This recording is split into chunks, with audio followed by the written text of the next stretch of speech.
আসসালামু আলাইকুম, welcome to my channel art of cooking. শীতের এই সিজনে শীতের সবজি খাওয়ার মজাই আলাদা। তো আজকের রেসিপি বাঁধাকপি। চলুন শুরু করা যাক। প্রথমে আমি এখানে রসুন, কাঁচামরিচ, পেঁয়াজ ভেজে নিচ্ছি। বাদামি রং হওয়া পর্যন্ত এগুলো ভেজে নেব সুন্দর করে।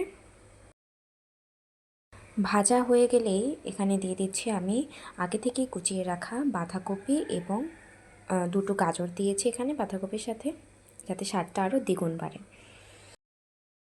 অবশ্যই জানাতে ভুলবেন না আমাকে যে আপনাদের কার কার আমার মতো এই শীতকালীন সবজিগুলো ভীষণ পছন্দের। এবং এখানে দিয়ে নিচ্ছি আধা চামচ লবণ এবং আধা চামচ হলুদের গুঁড়ো।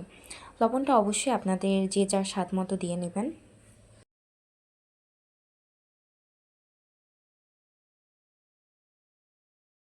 এরপর আমি ঢাকনা দিয়ে ঢেকে দিচ্ছি বাঁধাকপি এবং গাজর সিদ্ধ হওয়ার জন্য। এখানে আমি 5-7 মিনিটের মতো ঢাকনা দিয়ে ঢেকে রেখেছিলাম। আবার ঢাকনাটি খুলে আমি একটু নেড়েচেড়ে দিচ্ছি। ঘরোয়া উপায়ে সুন্দর সুন্দর রেসিপি পেতে আমার channel art of cooking subscribe করতে ভুলবেন না। আলাদাভাবে সিদ্ধ হওয়ার জন্য এক্সেস কোনো পানি দেওয়ার প্রয়োজন নেই। গাজর এবং বাঁধাকপি যে ধুয়ে রেখেছিলাম সেদিকেই পানি বের হয়ে আসছে, দেখতে পাচ্ছেন আপনারা। আমি এ পর্যায়ে আবার ঢাকনা দিয়ে ঢেকে দিচ্ছি রান্নাটা কুক হওয়ার জন্য।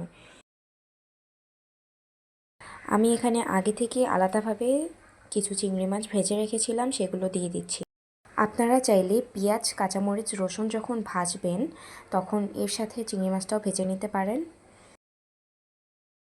তো আমি এখানে চিংড়ি মাছ দিয়ে একটু নেড়েচেড়ে আবার ঢাকনা দিয়ে ঢেকে দিচ্ছি সবজিটি কুক হওয়ার জন্য। এরপর যে আমার সবজিটি প্রায় হয়ে আসছে, দিয়ে দিচ্ছি ধনেপাতা। ধনেপাতা দিলে সবজির স্বাদ শীতের দিনে আরও দ্বিগুণ বেড়ে যায়। এই পর্যায়ে আমার রান্নাটা কমপ্লিট হয়ে গিয়েছে। Enough for today. আল্লাহ হাফেজ।